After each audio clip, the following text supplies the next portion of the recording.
My name is Danielle Moore. I'm 36 years old and a commercial attorney in New York overseeing national contracts worth hundreds of millions of dollars. But if you asked my parents, I'd still just be the stubborn daughter who always does things her own way. I was born into an upper-class family on Manhattan's Upper East Side. My father, Franklin Moore, is the founder of Moore and Kingsley Realty, a real estate empire spread across the East Coast. My mother, Linda, is the kind of woman who never appears without a pearl necklace, moves like a stage actress, and knows exactly how to make each social event echo through elite circles. We lived in a three-story classic townhouse with walnut-paneled walls and crystal chandeliers, once featured in a design magazine when I was 8. My parents had two children, me and my brother Brandon, who's 4 years older. From an early age, everyone said I was the smarter one. I learned to read at 3, placed second in a city math competition at 7, and was top of my class throughout elementary school. But it was never enough.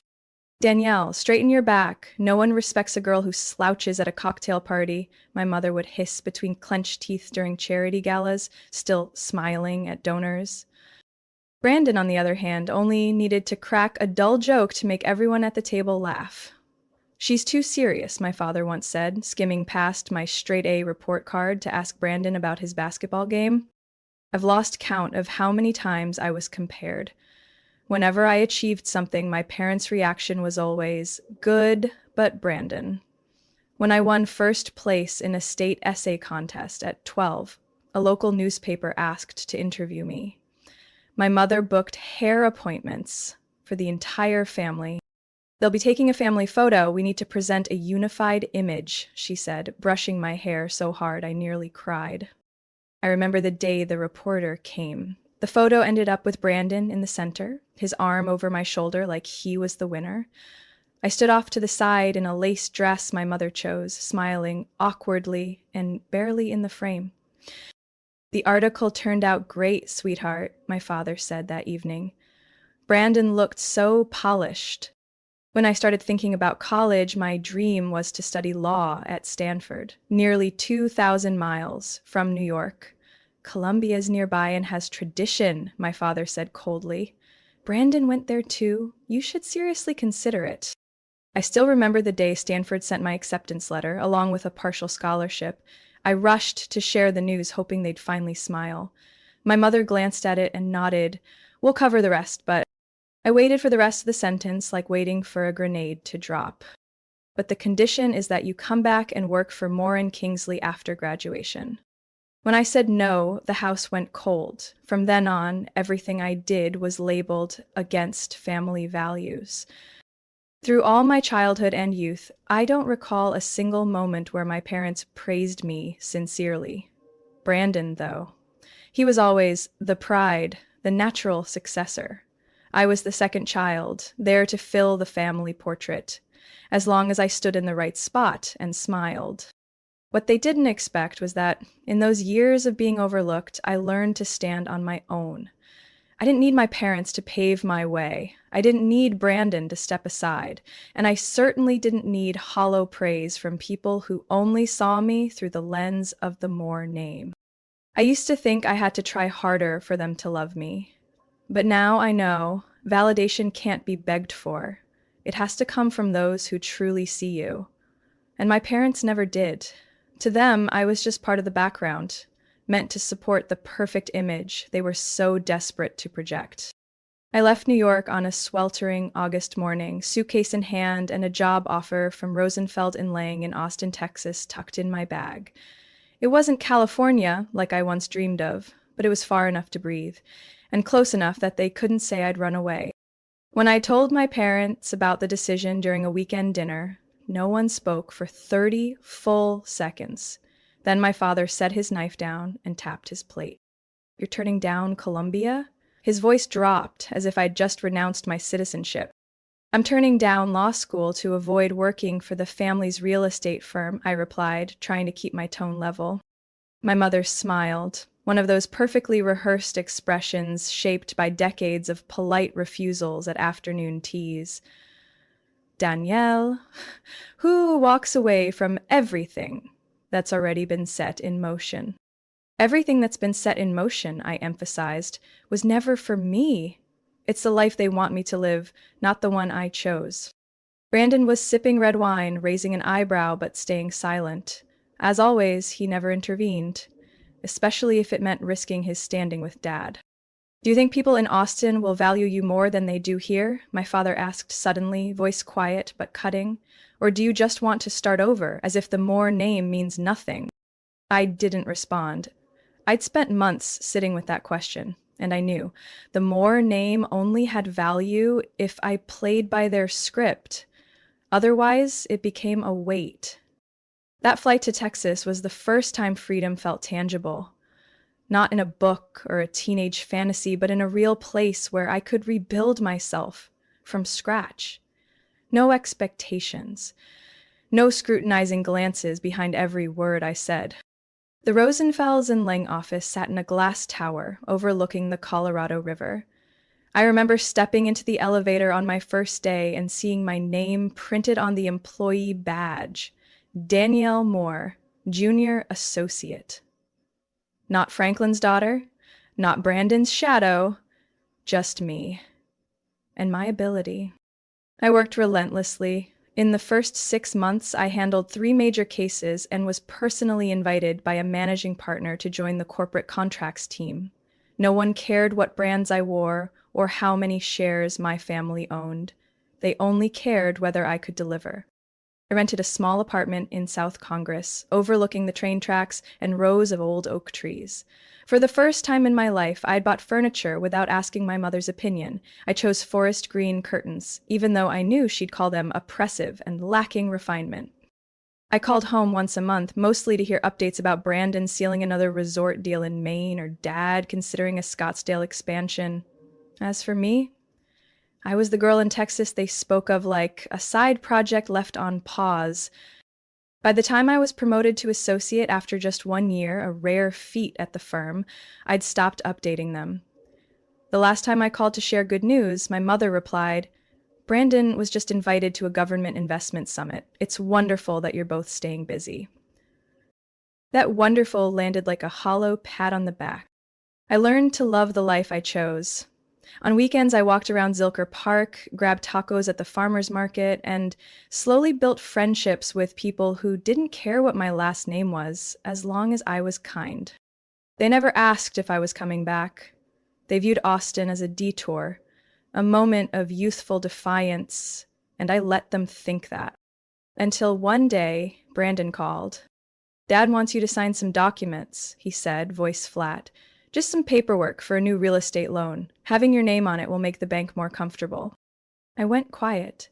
After all those years of cold distance, they only remembered me when they needed a signature? "I think I should review the agreement thoroughly before saying yes," I said, voice like ice. "Of course," Brandon replied, but I caught the hesitation in his tone. I hung up, set the phone down, and looked out the window at the sun spilling over the river.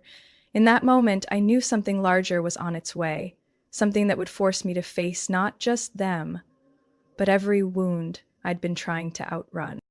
I met Julian at a community education workshop sponsored by my law firm in East Austin. He was the last one to walk in, shirt slightly wrinkled, arms full of papers. Nothing about him screamed remarkable. But when he began speaking about a career program for high school students, his voice steady, sincere, the whole room seemed to fall silent. Julian taught English at a public school and volunteered as a basketball coach on weekends. No MBA, no investment portfolio, no relatives listed on Forbes. But on our first dinner date at a small lakeside barbecue shack, I laughed more than I had in the past 3 months combined. We didn't fall in love like they do in movies. No lightning strikes, no orchestral background. Everything came slowly, but it came surely. After 6 months, Julian knew my morning coffee routine by heart, and I knew he played Coltrane whenever he felt stressed. He never asked about my father's work or tried to act impressed that I went to Stanford. With Julian, the only thing that mattered was whether I was happy, a question no one in my family had ever genuinely asked me. Last fall, Brandon invited me back to New York for our father's 70th birthday. Most of the family will be there. A few city officials, some partners. Mom and Dad want you to come. And bring someone if you'd like, he said over the phone. I hesitated, but Julian simply said, "If I'm part of your life, then I should see where you come from." We flew into New York on a sharp winter breeze.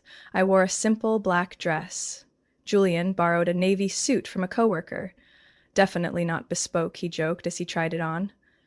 I squeezed his hand in the car, my heart tightening as we pulled up to the Moore estate, the same house that once stood like a wall between me and everything I wanted to become. The party was held in the second-floor ballroom, with a string quartet playing one of my mother's favorite classical pieces. The air was rich with red wine, smoked meats, and French perfume. Like time hadn't moved at all inside these walls. My mother saw me first. "Danielle, you're here," she said, brushing a light hug on my shoulder before turning to Julian. "And this is—" "Julian Parker, pleasure to meet you," he said, offering a hand, polite but firm. She blinked. Just once, but long enough for me to notice her eyes scan his plain watch and unpolished shoes. "A teacher?" she asked lightly, nose tilted just a touch. "My daughter has such eclectic taste." I gripped Julian's hand. He smiled anyway, nodding. "I teach literature and debate at a local high school. It demands more than most people expect." "I'm sure it does," my father chimed in, whiskey in hand. "Education is the foundation, right? Even if the income's not exactly impressive." I froze. "Dad."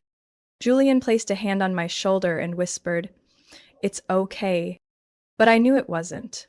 The whole night, my parents never asked him a single meaningful question. Instead, they paraded Brandon's new real estate ventures, Aspen's ski trip photos, and the names of influential guests in the room. When we stood to get dessert, my mother leaned in and whispered, "Danielle, you do realize this is a family event, not a PTA meeting." I stopped cold. Her words slapped harder than any raised voice. A few minutes later, Julian and I quietly left the party. In the cab ride back to the hotel, we said nothing. Not until we had changed into pajamas and were sitting by the window overlooking the city lights did I finally speak. They never actually see me, just the version they want me to be. Julian leaned back against the wall beside me. "Then let them stay blind. You don't live this life to perform for them." I laughed, my eyes stinging. "Aren't you embarrassed by how they treated you?" He shook his head. "No, I'm just sad that they don't realize how incredible you are." I took his hand, the city sparkled outside, and in that moment I knew I had lost another piece of my connection to my family. And I also knew I didn't regret it, because this time I chose me, and the man who truly saw me, not the Moore name. 2 months after that haunting birthday party, I had nearly cut off contact with my family. Not out of anger, but exhaustion. I'd grown too used to being judged, compared, and cast aside simply because I wouldn't follow the script they had written for me. But nothing could have prepared me for the icy betrayal they delivered that spring. That evening, I was at my office, finalizing a draft for a merger deal worth over $300 million. Julian brought me a late lunchbox, as he often did, and sat across from me reading while I edited. He always had a way of being present, quietly, but enough to make me feel safe. While waiting for the file to export, I scrolled through Instagram just to unwind, and in that moment, everything seemed to freeze. Cousin Laura, on my mother's side, had just posted a batch of outdoor photos captioned "More Family Weekend" and tagged at the lakefront villa in Montauk. I tapped her story. One image showed nearly the entire family. My parents, Brendan and his wife, aunts and uncles, even that cousin from San Diego I hadn't seen in 10 years. The caption underneath read, "Summer Family Summit is coming, just a little logistics warm-up." I stared at it over and over. No one had said a word to me. No text, no email, not even a hint. Julian, sitting across from me, noticed the shift in my face. "What happened?" I handed him the screen. He flipped through a few photos, then quietly set the phone down. They didn't mention any of this to you? I shook my head, bitterness climbing up my throat. I'm the only one who wasn't invited. 2 days later, Brandon called. I didn't answer. But that evening, while organizing files at home, my phone rang again. This time, it was my father. I picked up, voice flat. What is it, Dad? Danielle, he said, I assume you've seen the pictures online. Of course I saw them, I replied, eyes fixed on the wall. And of course I didn't get an invitation. He sighed, the kind of sigh people use when they've already rehearsed their excuse. This is an important occasion. The family is negotiating with some Korean investors. They are interested in expanding into luxury housing, and I need everything to be polished. Polished? I repeated. You know what I mean. You and Julian, your professions, your values. They don't quite align with the image Moore is trying to project. I paused, then let out a laugh, dry and unfamiliar even to me. So, I'm no longer part of the Moore image? Don't be overly sensitive, Danielle, he said, a trace of impatience creeping in. This is business. I need everything to match our standards. Standards, I said, each word slicing my throat, meaning white, wealthy, politically aligned, and absolutely no public school teachers in the group photo. Silence stretched for a beat. Then my father's voice returned, this time colder. If you can't align with the family's direction, it's best to keep some distance, at least for public events. I hung up without another word. One thought echoed in my mind. They've decided to cut me out of the game. That night, I didn't sleep. Julian made soup. I didn't eat. He didn't ask questions, just handed me a cup of hot tea and sat beside me as always. Around midnight, I opened my laptop, logged into my personal email, and searched for the loan agreement Brandon had asked me to co-sign last year, the one I had put aside out of loyalty to the family. I'd never read it carefully. But this time, I combed through every page, every clause. And when I reached the financial guarantor section, with my signature at the bottom, a chill crawled from the base of my spine to the back of my neck. It all made sense. They didn't need me in the family photo. They just needed me in the loan paperwork. And now that they had my signature, they no longer needed me to show up. I got the message at 6:40 a.m., just as I was adjusting the final slides for a presentation at the Morganfield Group headquarters, our company's biggest client to date. It was the closing day of a $1.7 billion merger I had pursued for nearly 8 months. Every figure lined up, every clause was approved. I was about to make senior partner, at least 2 years ahead of schedule. The phone lit up. Sender, Dad. The message was a single line. You'd better not come to Montauk. Your mother and I have decided to cut ties. No greeting, no explanation, not even a pause for hesitation. I stood frozen in the empty conference room. The low hum of the AC filled the silence. The ceiling lights reflected off the polished wood floor, echoing the chill in those words. I stared at the screen. After a while, I typed just 2 words. No period, no exclamation mark, just 2 words as dry as every conversation we'd ever had. When I entered the main boardroom at 8 a.m., I smiled appropriately, spoke clearly, and delivered the presentation as if my heart hadn't just been ripped from my chest. Julian didn't call or text. I knew he was waiting until I was ready to touch the wound. I moved through that morning like a programmed shell, signing 3 contracts, nodding to the Morganfield chairman, and accepting congratulations from the executive board. Inside, I was empty. Not because I was shocked, but because I realized I didn't feel anything anymore. I'd gotten used to being excluded. But this time, they weren't hiding behind polite excuses. This time, they didn't mask their intent. They had truly erased me from the family. At noon, I returned to the office. Through the window on the 22nd floor, Austin buzzed below, lively and unaware that someone had just been disowned by her own parents via text. I opened my desk drawer and pulled out an old file, Moore and Kingsley Loan Agreement, Danielle Moore. I had agreed to sign it 3 years ago when Brandon convinced me the company just needed a strong signature to secure financing for their Houston Mall expansion. I hadn't asked too many questions because back then I still believed blood wasn't measured in credit scores.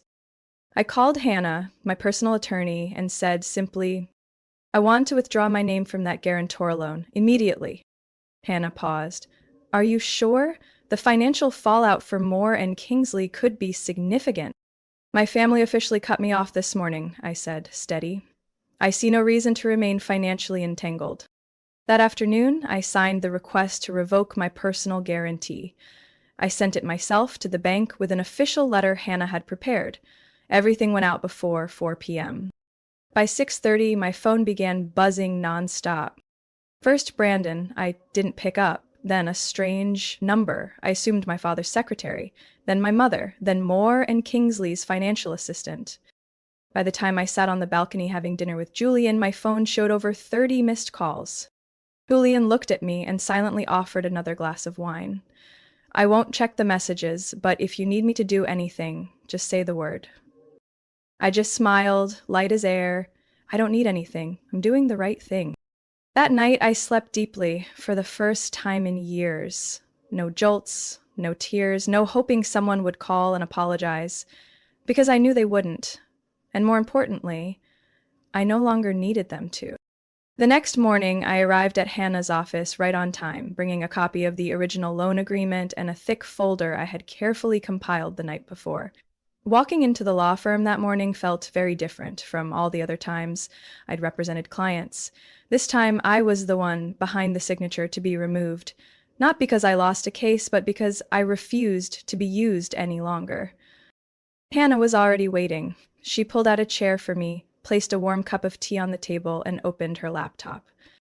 "We'll begin by sending an official notice to the guarantor bank, Texas National Trust," she said. "Per the agreement, withdrawing the guarantee will trigger a clause that requires your father's company to provide a replacement asset within 30 days. "And if they can't?" I asked. Hannah looked up and met my eyes. "The entire $1.5 million loan could be recalled early. The preferential interest rate would be void. They'd have to refinance under harsher terms or sell assets." I nodded. "Good, send it." Hannah exhaled, hesitating slightly. "You know, this will cause a very strong reaction." "I hope it does," I replied. "Let them see I'm no longer the one who stays silent and nods along." 2 hours later, I received an email from the bank confirming that the request had been received and was being processed. Within 24 hours, Moore and Kingsley would officially receive a notice requiring them to provide a replacement guarantee or pay off the loan immediately. I walked out of Hannah's office like a weight had finally been lifted from my chest after 3 long years. A strange kind of freedom, not flashy, but so real that I had to stop mid-street, tilt my head up, and smile at the sky. And 4 p.m. that day, my phone rang. This time, I picked up. Brendan's voice came through, tense but trying to stay calm. "Danielle, what's going on? You just pulled your guarantee from the Houston loan." "Yes," I said, offering no further explanation. "Do you know what that means?" He gritted his teeth. "The bank's asking us to post new collateral within 30 days. And right now, all assets are tied up in the Florida project." "I know. No need to repeat the terms I clearly read in the agreement I signed," I said, keeping my voice steady. A long pause. "Dad's furious," Brandon said. "He said if we can't resolve this by the end of the week, we'll have to terminate contracts with 3 strategic investors." I closed my eyes and let out a slow breath. If he wants to speak with me, he should call directly, not use someone else as a middleman. "Didn't think you'd actually go through with it," Brandon muttered, like I was a child who'd acted out. I smiled, for the first time in days. "That was his first mistake," I said, "and it'll be his last." That evening, I received 5 more calls from unknown numbers, an email from Moore and Kingsley's legal department, a short text from my mother, "Your father is very disappointed. You can still fix this." I didn't reply. I was at Julian's house, sitting in the kitchen, watching him season a pot of butternut squash soup. He didn't ask what had happened. He simply poured me a glass of white wine and placed a hand gently on my shoulder. Today, you took a really big step, he said softly. I looked at him, the only person who never needed me to prove anything to deserve love. I took a sip of wine. The warmth spread from my throat, all the way down to my soul. 3 days after I withdrew my guarantee from the Houston loan, Brandon flew straight to Austin, no notice, no call. He showed up at my office around noon on a Monday, accompanied by a man in his 50s with a guarded expression and a leather portfolio. My assistant, Kelsey, knocked urgently on my door and whispered, "Danielle, your brother is in the lobby. Says it's urgent, private." I hesitated for a few seconds, then nodded. "Take them to the conference room on the 8th floor. I'll be down in 10 minutes. When I walked into the room, Brandon stood up immediately, his gray suit still marked by the flight. The man with him introduced himself as Raymond Hess, an interim financial supervisor recently hired by Moore and Kingsley to handle the liquidity crisis following my withdrawal. I sat down calmly across from them. "I have 30 minutes. Brandon placed the portfolio on the table, opened it, and pulled out 2 file folders marked with orange sticky notes. "Danielle," he said, his voice lower, trying to stay calm, "you need to look at this." I looked down. On the table were 2 loan agreements from 2021, one for equipment financing at the Nashville branch, another for working capital on the Florida project. The signature on both? Danielle Moore. I stared at the signatures. Uncannily similar, but still off. The D lacked the loop I always added, and the dot on the I was slightly off to the left. I slowly looked up. "I never signed these documents." Brandon nodded. "I know. And who do you think did?" We checked the signing dates. Both documents were submitted during the time you were handling the class action case in Dallas. Your work location and travel calendar don't match. Raymond interjected, his voice soft but sharp. "We hired a handwriting expert. Preliminary analysis shows the signatures were likely simulated, not written by you." A tense silence stretched between the 3 of us. I looked at Brandon. Not angry, not cold, just one clear emotion left. Remorse. "It was Dad, wasn't it?" I asked, nearly whispering. "He forged my signature." Brandon said nothing, just gave a slow nod.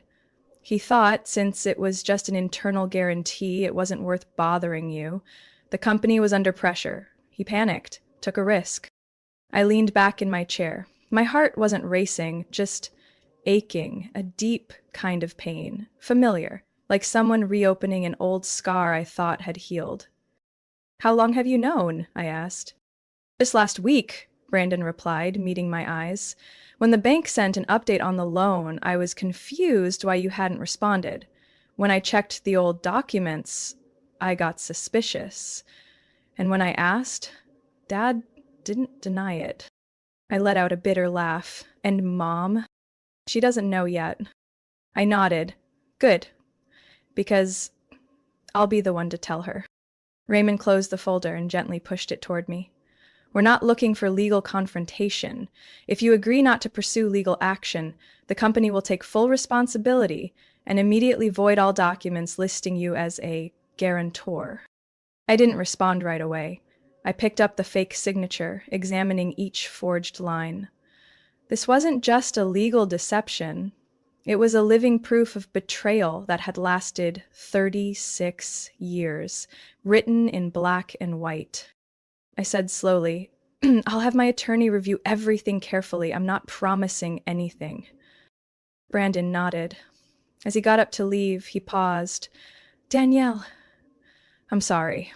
I should have protected you long ago." I looked at him for a long moment, and even if I wasn't ready to forgive, I didn't push him away. "Every path starts somewhere," I said. "Let's hope this time you're choosing the right one." After they left the room, I sat alone with the folder in my hands. My father had forged my signature, and this time he would have to face the truth. No more charades to shield him. 3 weeks after the meeting with Brandon and Raymond, I received an email from the law firm's board of directors. The subject was brief: official nomination partnership track. I opened it in silence. No laughing, no screaming, no tears, just a long exhale. Inside, it felt like everything finally clicked into place. Every night working until 3 a.m., every weekend negotiation, every time I set aside personal disappointment to protect a client's interest was finally seen. On merit, without backing, without the more name. That afternoon, I left early. Julian had invited me to dinner at a small lakeside restaurant we visited during our first month of dating. I thought he just wanted to celebrate my good news, but when dessert was brought out, instead of the usual chocolate mousse, the server placed a small velvet box on the table. Julian stood up. He didn't say cliches like, "From the moment I met you," or "You're my whole world." He just looked at me with such seriousness and sincerity, I had to swallow hard to keep my hands from shaking. "Danielle Moore," he said softly, "you've spent your life fighting to be recognized, but to me you were always enough. Since day one, you can keep building your world, your way. I'm only asking for one thing: to walk beside you for the rest of it." I didn't answer right away. My throat was tight, because for the first time in my life, I didn't have to measure my worth to earn love. I nodded, and when he slipped the ring onto my finger, I felt something I'd never touched in all 36 years. Peace. I didn't make our engagement public, but somehow my mother found out. She sent flowers to my office, a bouquet of white tulips with a small card. "If you want, I would love to be there for your big day. No pressure, just Mom, Linda." I held the card, sitting by the window, watching the spring wind move the trees across the street. I knew she had nothing to do with the financial misconduct. I knew most of her life was spent behind a facade my father built. But I also knew forgiveness doesn't mean opening the door again. I texted her, "I'm rebuilding everything from the ground up, including boundaries. If you want to walk with me, the first condition is honesty." She replied 10 minutes later, "I understand. And I'm relearning that slowly but truly." Brandon kept his word. He sent all documents related to the forged contracts to my attorney. We reached a settlement out of court. Moore and Kingsley would compensate for legal and financial damages, remove my name from all current and future obligations, and agreed I had the right to go public if I chose. I chose not to, not out of fear, but because I no longer needed to prove anything. My father never called, never emailed, not a single apology, but I wasn't waiting anymore. One Friday afternoon, as Julian and I were scouting wedding venues, I came across a local business report. Moore and Kingsley had just withdrawn from 2 major projects due to cash flow issues and the loss of a strategic partner. I read it, then closed my laptop. I didn't feel joy. I didn't feel vindicated, just like a door had finally shut for good. Our wedding took place 6 months later on the shores of Lake Travis under the golden glow of sunset. No guest lists of elites, no crystal centerpieces or 8-tier cake, just close friends, colleagues I respected, and family. By a new definition, my mother came wearing a soft jade green dress that didn't stand out. She sat in the 3rd row, didn't give a speech, didn't try to steal the spotlight. After the ceremony, as I stepped down the stone path, she came up and hugged me. "You've lived exactly how you wanted, and I'm proud, even if I didn't always say it." I held her hand, saying nothing. Some wounds don't need stitching, just the space to stop bleeding. That night, as fireworks lit up the lake, Julian pulled me close. "I've never seen you shine like this," he whispered. I looked at the reflections in his eyes and softly replied, "Because for the first time in my life, I don't have to ask permission to be myself." Danielle's story proves that being born into wealth doesn't guarantee real love. When acceptance is conditional, based on image, power, and expectations, the only way forward is to validate yourself.